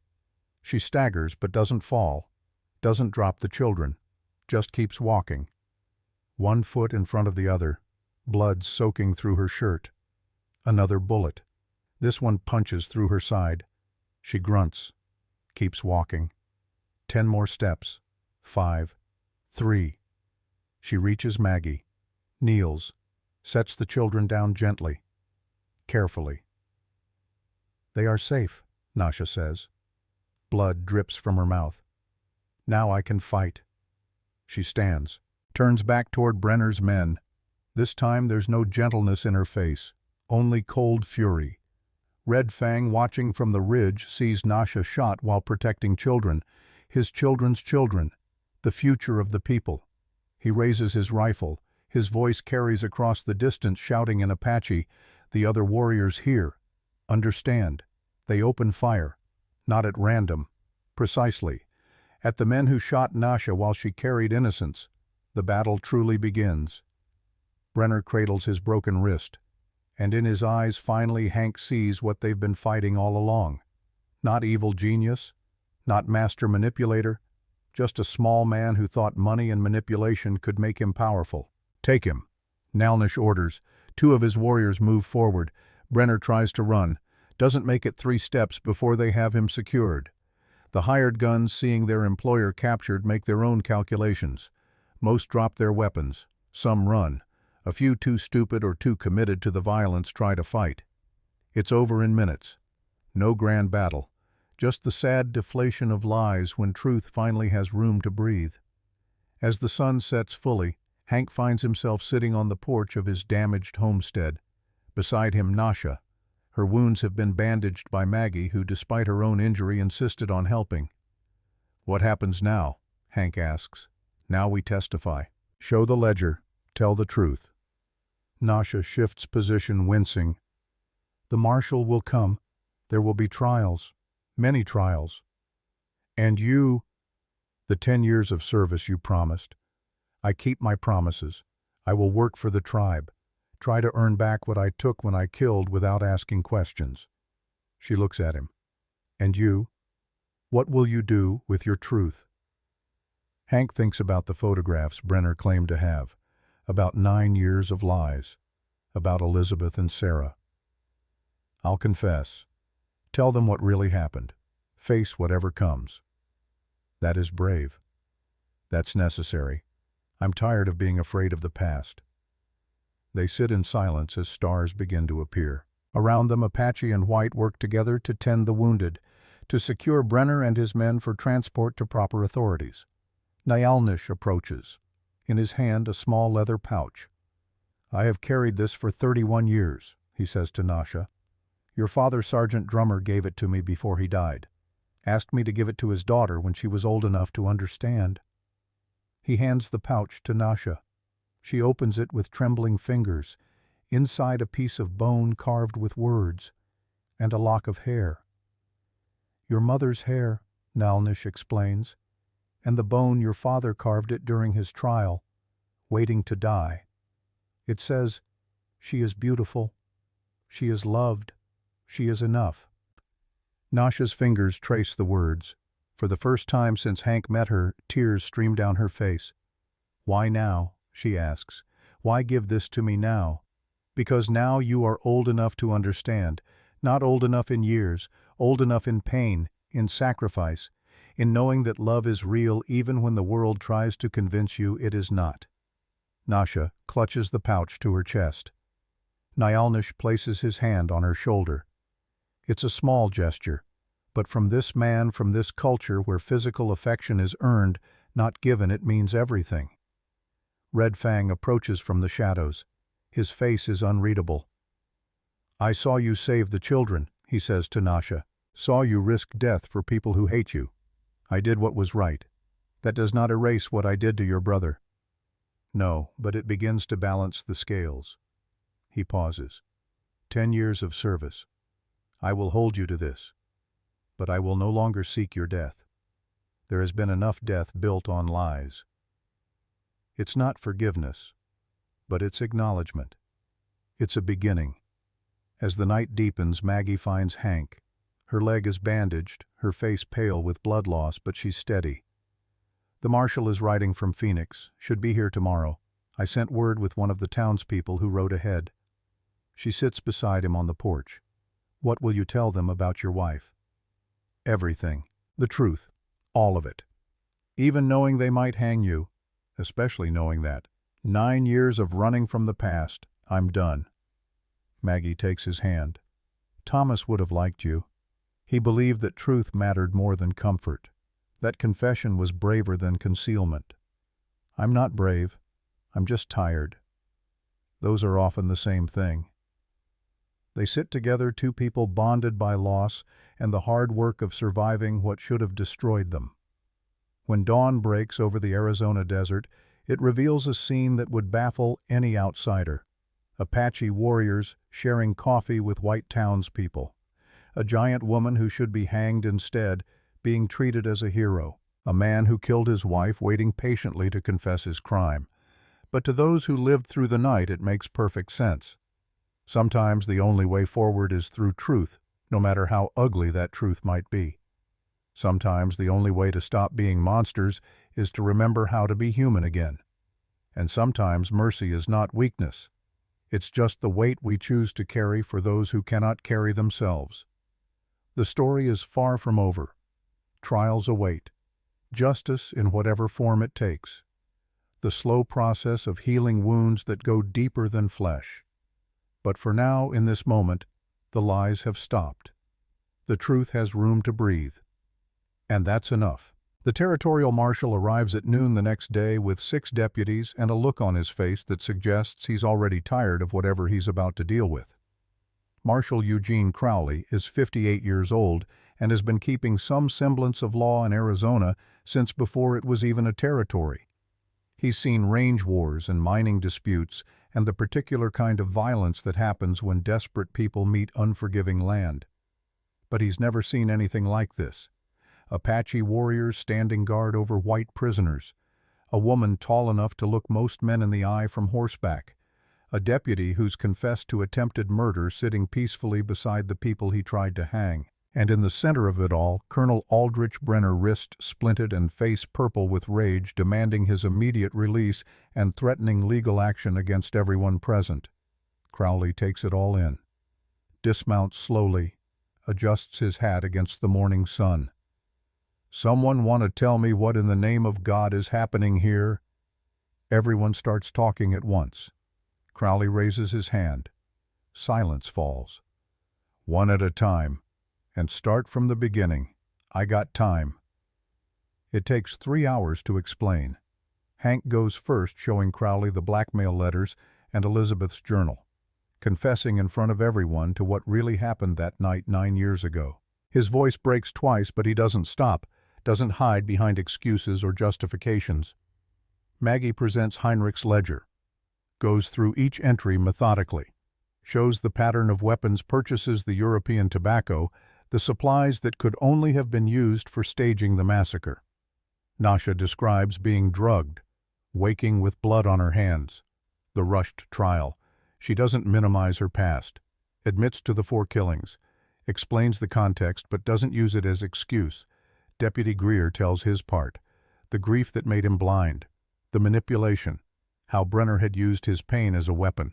And Chief Nalnish, with the quiet authority of someone who's led his people through decades of broken treaties and manufactured conflicts, explains the bigger picture. How Brenner's plan wasn't just about profit, it was about creating the justification for federal intervention, for driving the Apache from lands that railroad companies wanted, for opening territories that held silver and copper and the promise of wealth. Brenner interrupts constantly, threatens, blusters, claims diplomatic immunity from his connections, insists everything is lies and conspiracy.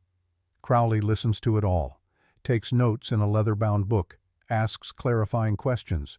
His face reveals nothing. When everyone's finished, when the sun has moved from east to west and shadows have grown long, Crowley closes his notebook. "Well," he says, "this is a hell of a mess." He looks at Hank. "You confessed to killing your wife. That's murder. I have to arrest you." Hank nods. He knew this was coming. "I understand. But," Crowley continues, "given the circumstances and the fact that you've been living with this for 9 years and that doctors are starting to understand what war does to a man's mind, I'm recommending that the territorial judge consider the totality of the situation. Can't promise anything, but I'll speak for you." He turns to Nasha. "You're confessed to 4 killings. Self-defense or not, that's still homicide. But you were also framed for 7 murders you didn't commit. And you've agreed to compensate the tribe for your actions. Chief Nalnish, you're satisfied with this arrangement?" "I am," Nalnish confirms. "She will serve. She will learn. And in 10 years, if she fulfills her oath, she will be free." "Good enough for me. Consider yourself released into tribal custody." Crowley makes a note. "As for the Devil's Fork massacre, you're cleared. I'll make sure that goes on record." Then he addresses Brenner. And for the first time his face shows emotion, disgust. "Colonel, you orchestrated the murder of 7 people. You've been running weapons to hostile forces. You murdered Heinrich Vogel and Dr. Thomas Wells. You attempted to start a war for profit. And you did all this while hiding behind respectability and social connections." Crowley steps closer. "I've been doing this job for 32 years. I've arrested killers and thieves and men who'd sell their own mothers for whiskey money. But you, sir, are the worst kind of criminal, the kind who thinks his money makes him above the law." "You can't prove any of this," Brenner spits. "It's the word of savages and murderers against mine. My lawyers will destroy you." Crowley smiles. It's not a pleasant expression. Your hired guns are already talking. Soon as they realized you weren't going to pay them or protect them, they started singing like birds. We've got confessions, detailed ones, about the weapons, the massacre, everything. He gestures to his deputies. Take him. Federal prison in Santa Fe. He'll stand trial there. As Brenner is led away in chains, still protesting, still threatening, Hank feels something loosen in his chest. It's not relief exactly, more like the absence of a tension he's carried so long he'd forgotten it was there. But the moment doesn't last, because Crowley isn't done. Now, the marshal says, we still have a problem. The people of Copper Ridge, they participated in an illegal hanging attempt. They formed a lynch mob. That's a crime. They were manipulated, Maggie interjects. Brenner used their fear. Maybe so, but the law is the law. I can't just let it slide. What if they make restitution? Chief Nalnish suggests. Not money. Work. Help rebuild what their fear destroyed. The Apache camps that were raided. The families who lost members to violence created by Brenner's lies. Crowley considers this. You'd accept that instead of prosecution, punishment does not undo harm, but work can build something new. If your law allows it, we would accept labor and aid instead of vengeance. My law allows for a lot of things if I'm creative enough in how I write the report. Crowley makes more notes. I'll propose it to the territorial judge. Can't promise he'll agree, but it's worth trying. As the marshal and his deputies begin the process of documenting everything, taking formal statements, preparing for the trials that will follow, Hank finds himself alone with Nasha at the edge of the homestead. She's staring at the two graves on the hill. Elizabeth and Sarah, the graves Hank dug 9 years ago to bury his lies along with his family. What will you do, she asks, after the trial? I don't know if there is an after. Crowley's recommendation might mean nothing. I might hang anyway. Do you want to hang? It's a strange question. Hank thinks about it seriously. No, he says finally. I thought I did. For years I thought dying would be easier than living with what I'd done. But now I want to live. Want to try to make something good out of all this damage. Nasha nods. Good. Because I would be disappointed if you died. You are the first person in many years who has treated me as a person rather than a curiosity or a threat. You saved my life, multiple times. And you saved mine first. I think that makes us even. She pauses. Chief Nalnish has asked me to return to the tribe tomorrow, to begin my service. He says there is much work to be done, children to teach, hunting to organize, the practical matters of survival that I neglected while I was busy trying to prove I was worthy of existing. You are worthy of existing. I am beginning to believe that might be true, but belief requires practice, 10 years of practice apparently. They stand in comfortable silence for a moment. Then Nasha does something unexpected. She kneels down, bringing herself to eye level with Hank. Even kneeling, she's nearly as tall as he is standing. I do not have many friends, she says. The nature of my life has not allowed for such things, but I would like to consider you a friend, if that is acceptable. Hank finds his throat tight. That's more than acceptable. That would be an honor. She stands, extends her hand. Hank takes it. Her grip is careful, controlled. She's learned over years of accidentally hurting people exactly how much strength to use. When the trials are over, she says, if you are still alive, come visit the camp.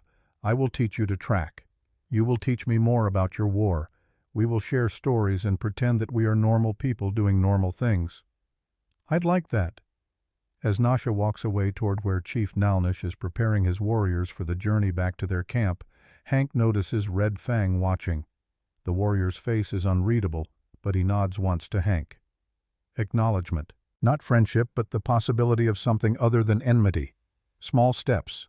That's all any of them can take. Small steps away from the violence that's defined them. Deputy Greer finds Hank as evening approaches. The young man looks lost, untethered from the hate that's been holding him together. I don't know what to do now, Greer confesses. For 3 days all I wanted was revenge. wanted to hurt someone the way I was hurting, and now I find out the person responsible is arrested. The people I blamed were innocent, and my wife and brother are still dead. Nothing's changed except I can't be angry anymore. Don't know how to be anything else." Hank understands this better than he'd like. You grieve, properly this time, without making your grief into a weapon. How? I don't know. I'm still figuring it out myself. They sit together on the porch as the light fades. Two men who've done terrible things for understandable reasons. Two men trying to figure out how to be better than their worst moments. "I'm resigning," Greer says. "Can't be deputy anymore. Can't wear that badge knowing what I almost did." "What will you do instead?" "There's a blacksmith in Phoenix looking for an apprentice. Wrote to him last month, before all this. Thought maybe working with metal-making things instead of destroying them might help." He looks at his hands. These hands almost hanged an innocent woman. Maybe they can learn to make horseshoes and nails instead. That's a good plan. Is it? Or am I just running away? "I think," Hank says slowly, "that knowing when to leave is as important as knowing when to stay. You can't undo what you almost did, but you can make sure you don't do it again. That's something." Greer nods, stands, extends his hand to Hank. "Thank you for stopping me. If you hadn't cut that rope, I'd have murdered her. Would have had to live with that forever. You would have figured it out eventually, seen the truth. Maybe, but eventually might have been too late." After Greer leaves, Maggie approaches. She's using a crutch now, her wounded leg bandaged and splinted, but she's mobile, determined. "The town council wants to talk to you," she says. "About what?" "About the school. They're asking me to leave. Too controversial now. Too connected to all this." Hank feels anger rise. "That's insane. You're the only teacher they have." "They'll find another. Someone who doesn't ask uncomfortable questions. Someone who accepts the official story and doesn't dig too deep." She sits beside him, wincing as she settles her injured leg. "It's fine. I expected it." "Where will you go?" "Chief Nalnish has offered me a position, teaching the children in his camp, reading, writing, mathematics. He says if his people are going to navigate the white man's world, they need to understand it. And he trusts me because I helped expose Brenner. You'd do that, live with the Apache. Why not I speak a little of the language? Thomas taught me before he died. He believed in building bridges instead of walls. Maybe I can honor his memory by doing the same." She looks at Hank with clear eyes. "What about you? If you don't hang, what will you do? Rebuild this place. Try to make it into something other than a monument to my failures. Maybe," he hesitates, "maybe turn it into something useful. A way station for travelers. A place where people can rest without being judged for what they're running from." That sounds like penance. Maybe it is. But useful penance. The kind that helps others while I'm working through my own damage. Maggie reaches over and takes his hand. "Thomas would have liked you. He always said the people worth knowing were the ones brave enough to admit when they were broken." "I'm not brave. I'm just tired of lying. Those are often the same thing." As night falls completely, Crowley approaches with a final piece of business. "Found something in Brenner's personal effects," the marshal says. He's holding a small wooden box. "Photographs, 3 of them. I'm guessing these are what he was using to blackmail you." Hank's stomach tightens. "Can I see them?" Crowley hands over the box. Inside, wrapped in oilcloth, 3 daguerreotype photographs. Hank unwraps them with shaking hands. The images are dark, blurry, taken through a window at night with insufficient light. But they're clear enough to show a man with his hands around a woman's throat, clear enough to damn him. "These would have convicted you if he'd ever shown them to anyone," Crowley says. "Good thing he was more interested in using them as leverage than actually seeking justice. What happens to them now? That's up to you. They're evidence of a crime, but they're also evidence of blackmail. Could go either way depending on how I file the report." Hank looks at the photographs. 9 years of fear, 9 years of running from these images. He hands them back to Crowley. "Use them. In my trial. I want the truth out there. All of it." "You sure these could get you hanged? Or they could get me freed. Either way, I'm done with secrets." Crowley studies him for a long moment, then nods. "Brave choice. Stupid, maybe, but brave." After the marshal leaves, Hank walks up the hill to the two graves. The moon is rising, painting everything in silver light. He kneels between Elizabeth and Sarah's headstones. "I'm sorry," he says to the dead, "for what I did, for the lies I told, for making you into a story instead of people. You deserved better. You deserved someone who could save you instead of someone who killed you." The graves don't answer, but Hank didn't expect them to.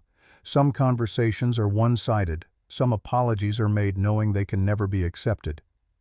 "I'm going to tell everyone the truth now," he continues, "about the PTSD, about that night, about everything. Might get me killed, probably should get me killed, but at least people will know. Will understand that you didn't die because of Apache raiders. You died because I was broken and didn't know it until it was too late." He stands, places his hand on each headstone. "I loved you both. That doesn't excuse what I did, but it's true, and I'm going to try to live in a way that honors that love instead of hiding from it." As he walks back down the hill, Hank sees something that stops him cold. Standing at the edge of the homestead, barely visible in the moonlight, a figure. Nasha. She's supposed to be with the tribal camp, but she's here. Hank approaches. "I thought you left." "I did. Then I came back." She's holding something. The leather pouch Chief Nalnish gave her, the one containing her father's message. "I wanted to give you something. A trade." "A trade for what?" "You gave me truth. About yourself. About what you did. It took courage I do not have." She opens the pouch, removes the carved bone. "This says I am loved. I am enough. But I do not believe it yet. Cannot believe it while you think you are unworthy of the same." She presses the bone into his hand. "Keep this. Remember that if a man who never knew his daughter could love her enough to carve this message while waiting to die, then maybe you can forgive yourself for loving your family even though you failed them. I can't take this. It's yours. Then we share it. You keep it until your trial. If you live, return it to me. If you die, let it be buried with you so someone knows you were loved even in your darkest moment." Hank's fingers close around the carved bone. The wood is smooth, worn by 31 years of Chief Nalnish carrying it. "Thank you," he manages. Nasha nods, then does something completely unexpected. She embraces him, carefully, her massive arms gentle around his smaller frame. It lasts only a moment, but in that moment, Hank feels something he hasn't felt in 9 years. Forgiveness, not from Nasha, from himself. When she releases him and walks back toward the tribal camp, Hank stands holding the carved bone and watching the stars. Tomorrow, the trials begin. Tomorrow his fate will be decided by people who don't know him and probably won't care about the context of his crimes. But tonight, he has this, a message of love from a dead man to a daughter he never knew, a reminder that even in the darkest moments, even when everything seems broken beyond repair, there's still the possibility of being enough. The trial takes place in Phoenix. 3 weeks after the events at Devil's Fork. 3 weeks of sitting in a cell while lawyers argue over jurisdiction and procedure and whether a man who kills his wife during a PTSD episode can be held fully responsible. The courtroom is packed. News of the case has spread. The giant Apache woman, the colonel who tried to start a war, the widow who exposed it all. It's the kind of story newspapers love. Sensational enough to sell copies, but complicated enough that everyone can pick which side they want to be on. Judge Harold Wickham presides, 70 years old, fought in the Mexican-American War before anyone called it PTSD, seen enough violence to understand what it does to a man's mind. The prosecution presents their case. Hank Coulter murdered his wife. Premeditated or not, she's still dead by his hand. The photographs prove it. His confession confirms it. The law is clear. Murder is murder. The defense argues context. The war. The trauma. Elizabeth's own mental illness. The tragic convergence of two broken people in a moment of crisis. They bring in a doctor from Boston who's studied what they're starting to call soldier's heart. He explains neural pathways and triggers and how the brain sometimes can't distinguish between past and present when sufficiently traumatized. It's compelling. It's also possibly useless, because at the end of the day, Elizabeth is still dead. Sarah is still dead, and Hank's hands are still the ones that made it happen. Maggie testifies, describes Brenner's manipulation, how the blackmail wasn't just about money but about control, about keeping Hank isolated and afraid while Brenner orchestrated something larger. Nasha testifies. The courtroom gasps when she enters. She has to duck through the doorway, has to sit in a specially reinforced chair. She tells her story. The drugging, the framing. How Hank cutting that rope saved not just her life but exposed a conspiracy that would have led to war. Deputy Greer testifies, admits to his role, accepts his own guilt while explaining Brenner's manipulation. It's powerful testimony, damning for Brenner, less helpful for Hank. Chief Nalnish testifies through an interpreter, though his English is good enough that he often corrects the translation. He speaks of cycles of violence, of how hate perpetuates itself unless someone chooses to break the pattern, of how Hank, despite his crime, chose truth over concealment. On the final day, Hank takes the stand. His lawyer advised against it, but Hank insisted. The prosecutor asks the expected questions. Did you kill your wife? Yes. Did you stage it to look like an Apache attack? Yes. Did you lie to authorities? Yes. Then the defense gets their turn. Mr. Coulter, do you believe you're guilty?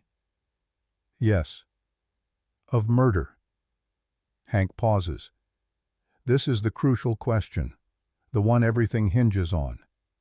I believe I'm guilty of failing to recognize my own damage, of thinking I could just push through the trauma and be fine, of not getting help when I needed it. And because of those failures, two people I loved are dead. He looks directly at the jury. I didn't mean to kill them. In that moment I thought I was defending against enemy soldiers, but my intention doesn't bring them back, doesn't undo the harm. So yes, I'm guilty, maybe not of murder in the legal sense, but of something, and I'm willing to accept whatever punishment this court decides. The prosecutor tries to impeach his testimony, suggests he's just trying to evoke sympathy. Hank doesn't defend himself, just repeats the facts, over and over. What he did, what he failed to do, what the consequences were. The jury deliberates for 2 days. When they return, the forewoman is a woman in her 60s, severe, unsmiling. On the charge of first-degree murder, we find the defendant not guilty. Relief floods through the courtroom, but the forewoman isn't done. On the charge of manslaughter, we find the defendant guilty. Silence. Manslaughter. Still a crime. Still carries prison time. But not hanging. Judge Wickham thanks the jury. Sets sentencing for the following week. In the interim, Hank is allowed to remain in custody but receive visitors. Maggie comes. They sit in the small visiting room and don't talk about the verdict. Just about her plans to move to the tribal camp. About the school she's building. The children who are learning to write their names. Nasha comes. She fills the small room like weather, like a storm that's decided to be gentle for a moment. The jury made the right choice, she says. Did they? I killed 2 people. You made a mistake in a moment when your mind was not your own. That is different from choosing violence, from enjoying it. She meets his eyes. I know what choosing violence looks like. I have done it. You did not choose. That matters. Does it matter to Elizabeth and Sarah? No, they are beyond caring about such things. But it matters to those of us still living, still trying to figure out how to be better than our worst moments. She reaches through the bars that separate them, places something in his hand, the carved bone. I am taking it back now, she says. You lived. Our agreement is fulfilled. Hank tries to return it. This is yours. Your father made it for you. And now I am giving it to you, because I have decided I do not need a piece of wood to tell me I am enough. I can believe it without physical proof. She smiles, and it transforms her face, makes her look younger, less burdened. But you still need reminding, so keep it. Let it remind you that love exists even when everything else fails. After she leaves, Hank holds the bone and cries for the first time since the trial started. Not for himself. For the strange, impossible kindness of a woman who has every reason to hate the world but chooses each day not to. Sentencing day arrives. The courtroom is less packed than before. The novelty has worn off. People have other scandals to follow. Judge Wickham calls Hank forward. The old judge looks tired, like this case has aged him. Hank Coulter, you've been found guilty of manslaughter in the deaths of Elizabeth and Sarah Coulter. The law allows me to sentence you to anywhere from 2 to 20 years in territorial prison. He pauses. I've reviewed your military record, your service during the war, the commendations, the evidence of what that service cost you. He looks at the courtroom, at Maggie and Nasha sitting in the front row, at Chief Nalnish and several of his warriors who made the journey to attend, at Deputy Greer, no longer in uniform, sitting in the back. I've also considered the testimony of those you helped, the conspiracy you exposed, the war you prevented, and I've considered that you've already been punishing yourself for 9 years, that you chose confession over concealment, truth over comfort. Wickham leans forward. The purpose of justice is not just punishment, it's also restoration, making things right where possible. And in this case, I believe restoration is served better by your freedom than your imprisonment. The courtroom erupts in whispers. Therefore, Wickham continues, I sentence you to 5 years supervised release. You will report to a territorial marshal once per month. You will engage in community service as directed, and you will seek treatment for your war trauma from qualified medical professionals. Failure to comply with any of these terms will result in immediate imprisonment for the full 20-year term. Do you understand? Hank can barely speak. Yes, Your Honor. Then you're free to go. And Mr. Coulter, use this freedom wisely. Make it mean something. Outside the courthouse, Hank stands blinking in the Phoenix sunlight. He's been in cells and courtrooms for 3 weeks. The open sky feels impossibly vast. Nasha finds him standing there paralyzed by possibilities. You are free, she observes. I don't know what to do with free. Then come with me. Chief Nalnish has invited you to the camp, to see what Maggie is building, to rest, to figure out what comes next. I should go back to the homestead, start rebuilding. The homestead will wait. You do not have to decide your entire future today. Just today. She's right. Hank doesn't have to have all the answers right now. Doesn't have to know what the rest of his life looks like. He just has to take the next step. They ride toward the Apache camp. It takes 2 days. 2 days of traveling through country that's beautiful in a way that doesn't care if anyone notices. Red rock and blue sky and the kind of silence that lets a man think without his thoughts eating him alive. The camp sits in a valley protected by hills on 3 sides. Wickiups dot the landscape, temporary structures that can be moved when the tribe needs to relocate. But there's permanence here too. Corrals with horses, gardens with squash and corn, the infrastructure of people trying to build a future despite everything working against them. Maggie's school is a simple structure, part wickiup, part canvas tent. Inside, 15 children ranging from 6 to 14 sit on the ground writing on slates, learning English and Apache together, learning mathematics and history and how to navigate 2 worlds simultaneously. She sees Hank and Nasha approach, excuses herself from the lesson. You came, she says, embracing Hank. I hoped you would. The judge set me free, 5 years supervised release. That's wonderful. That's better than we could have hoped. Is it 5 years of checking in with marshals, 5 years of community service, 5 years of everyone knowing what I did, 5 years of living instead of dying in a cell? Yes, I'd say that's wonderful. Chief Nalnish emerges from a larger wickiup. He's aged in the 3 weeks since Hank last saw him. the weight of leadership pressing down. "Hank Coulter," he greets, "you are welcome in our camp. Thank you for allowing me here. You helped my daughter, helped expose the man who would have destroyed my people. That earns you a place at our fire." He gestures around the camp. "We are rebuilding, trying to find a way to exist in this new world that seems determined to erase us. It is hard work, tiring work. We could use help. I don't know what I could offer.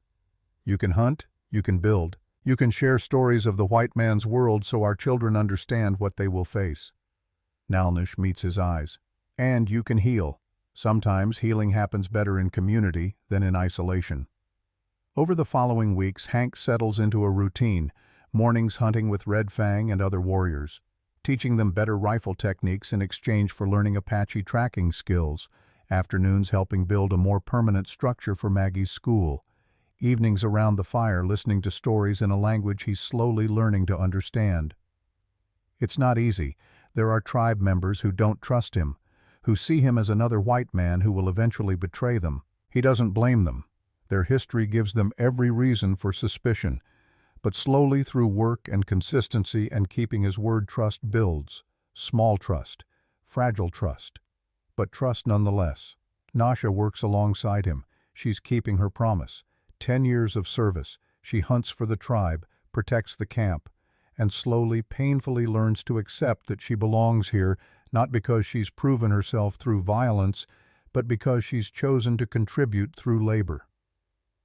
One evening, 6 weeks after his arrival, Hank and Nasha sit together watching the sunset paint the valley in shades of orange and purple.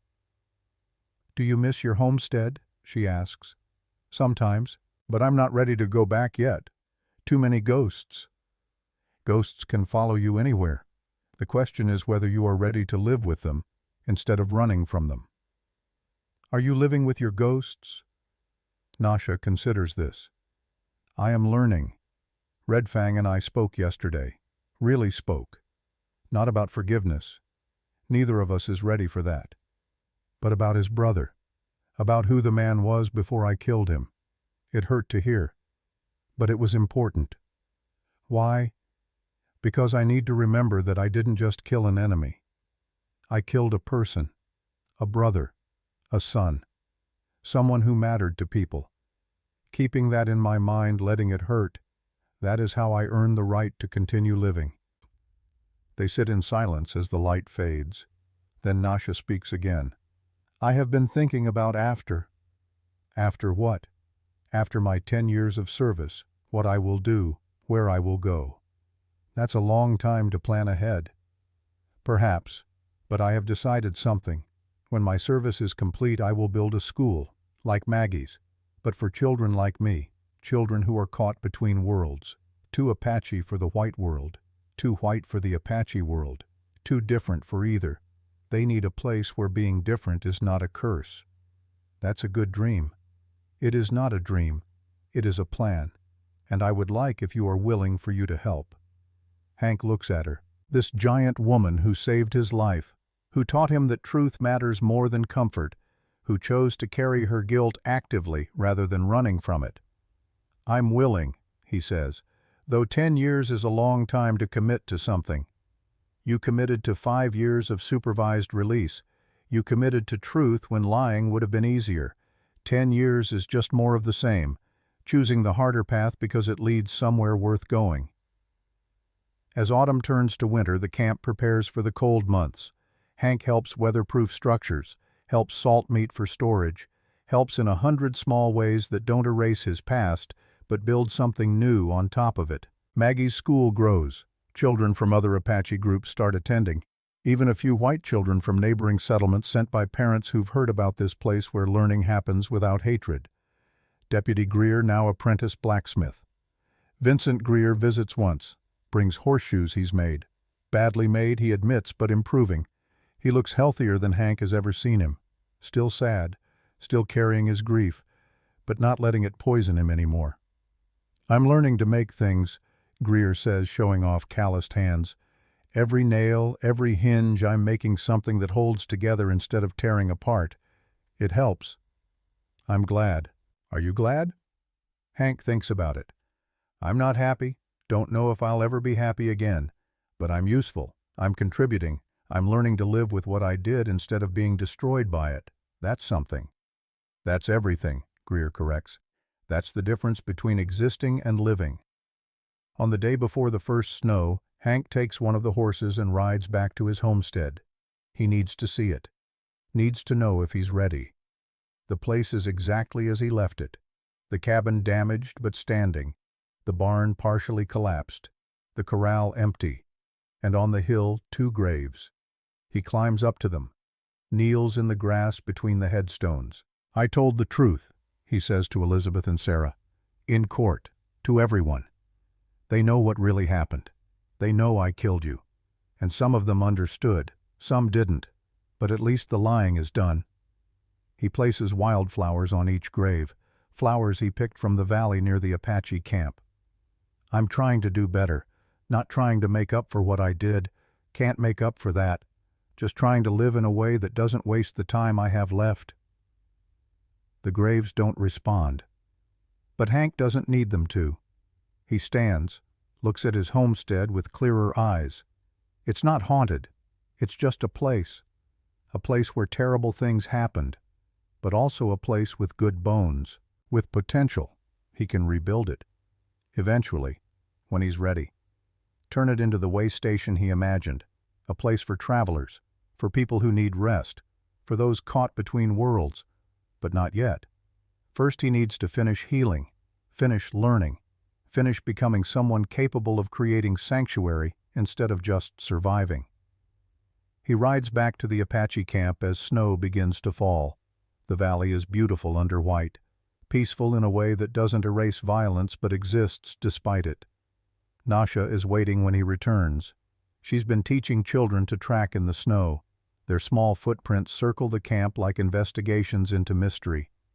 You went back, she observes. I did. And it's still there, still mine, still possible, just not yet. Good. Not yet is often the right answer. That night the whole camp gathers around a large fire.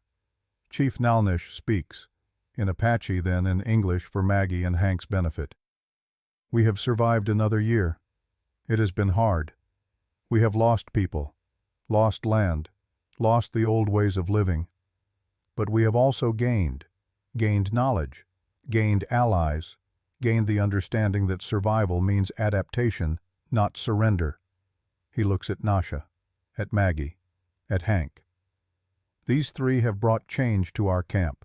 Not always comfortable change, but necessary change. They have shown us that enemies can become teachers. That truth matters more than pride. That the future belongs to those willing to build bridges instead of walls. Later, after the formal gathering has dissolved into smaller conversations, after children have been put to bed and elders have retired to their wiki-ups, Hank finds himself alone with Nasha and Maggie. The 3 of them sit by the dying fire, united by trauma, by choice, by the decision to keep trying despite every reason to give up. Do you think we'll be all right? Maggie asks. In the long term, define all right, Hank replies. Alive, useful, not actively making things worse. Then yes, I think we'll be all right. Nasha adds wood to the fire, watches the flames catch and spread. My father carved a message for me, she says, before he died. It said I was loved, I was beautiful, I was enough. I did not believe it for 31 years, but I am starting to now. What changed? Maggie asks. I stopped trying to prove it and just started living as if it were true. The proof came later, in small moments, in people like you who chose to see me as human instead of monster, in work that mattered, in truth told even when lies were easier. She looks at both of them. We are all enough, not because we are perfect, not because we have atoned for every harm, but because we keep choosing to try.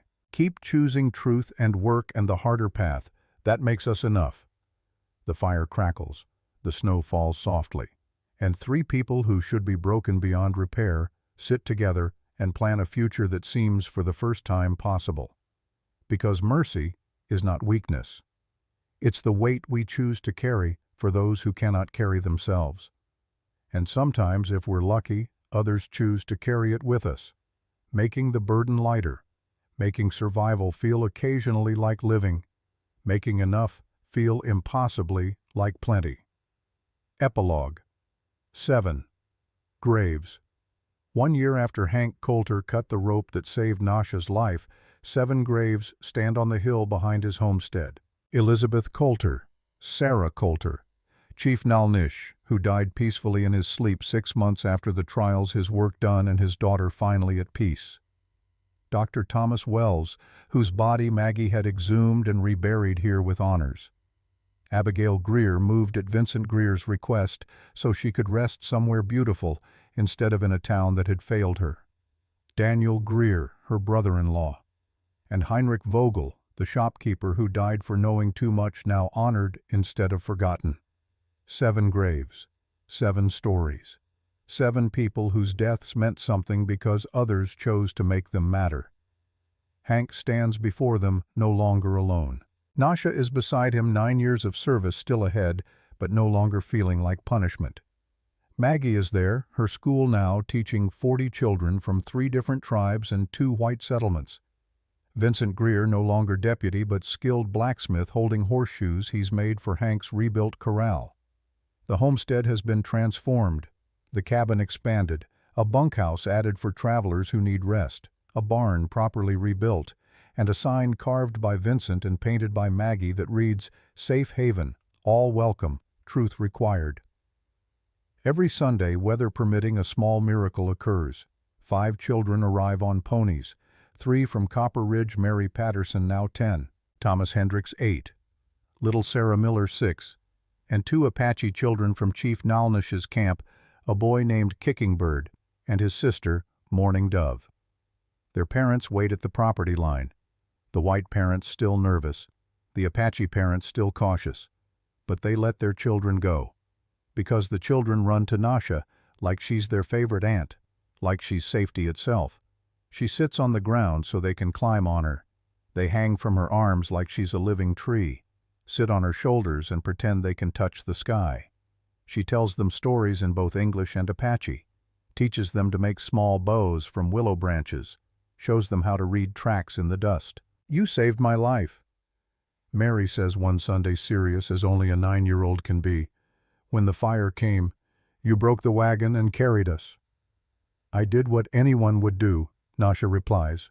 "No," Thomas pipes up. "Papa said most people would have run. He said you were shot 4 times and didn't drop us. That's not what anyone does. That's what heroes do." Nasha's throat tightens. "I am no hero, little one." "You are to us," little Sarah says, simply hugging Nasha's leg. Maggie stands with Hank on the porch watching. "She'll be a wonderful mother someday, if she chooses." "She already is," Hank says, "just to other people's children, for now." The children don't see a monster when they look at Nasha. They see the woman who saved them, the woman who's gentle despite her strength, the woman who proves that being different doesn't mean being dangerous. One Sunday, Mary asks, "Miss Nasha, why are you so tall?" The other children gasp. "You're not supposed to ask that," but Nasha just smiles. "My body grew differently than most people's. Sometimes that happens, like how Thomas has red hair when most people have brown or black. We are all different in some way. I think it's good you're tall," little Sarah declares, "because when you hug all of us at once, we all fit." Nasha gathers all 5 children into her arms. They nestle against her like chicks under a hen's wing, safe, protected, loved. "Yes," she says softly, "you all fit perfectly." It's not perfect. Some townspeople still won't come near the place. Some Apaches still don't trust Hank. The work of reconciliation is measured in decades, not years. But it's a beginning. Nasha kneels before the graves, her massive frame bringing her eye level with Hank. She holds the carved bone her father made. The one that says she is loved, is beautiful, is enough. "I am keeping this now," she says, "not because I need it, but because it reminds me that my father loved someone he never met, That Chief Nalnish carried that love for 31 years. That love exists even when everything else fails. She stands, places her hand on Hank's shoulder. The weight is heavy but comfortable, the weight of friendship earned through fire and truth. "We did not die," she says simply. "We did better. We lived, and we made that living matter." As they walk down the hill toward the homestead where travelers are already arriving, where children are learning, where hope is being built from the ashes of what was burned, Hank allows himself something he hasn't felt in 10 years. Not happiness exactly, but possibility. The understanding that his story didn't end with his worst moment. That redemption isn't about erasing the past, but about building something better on top of it. Behind them, 7 graves stand as testament to loss. Ahead of them, a homestead stands as testament to persistence. And between the two, people choose each day to carry the weight of truth instead of the comfort of lies, making them not just survivors, but builders of something worth surviving for. The sun sets over Arizona, painting the sky in shades of forgiveness, and 7 graves watch over a world that's learning slowly, painfully, that there are worse things than being honest about our damage, like letting that damage define us forever, like choosing comfortable lies over uncomfortable truth, like forgetting that being enough doesn't mean being perfect. It just means being willing to try. And in a place called Safe Haven, where the sign says, "Truth is required and all are welcome," that trying continues. One day at a time, one choice at a time, one person at a time, choosing to be better than their worst moment. That's not redemption complete, but it's redemption in progress. And sometimes, progress is enough. The end.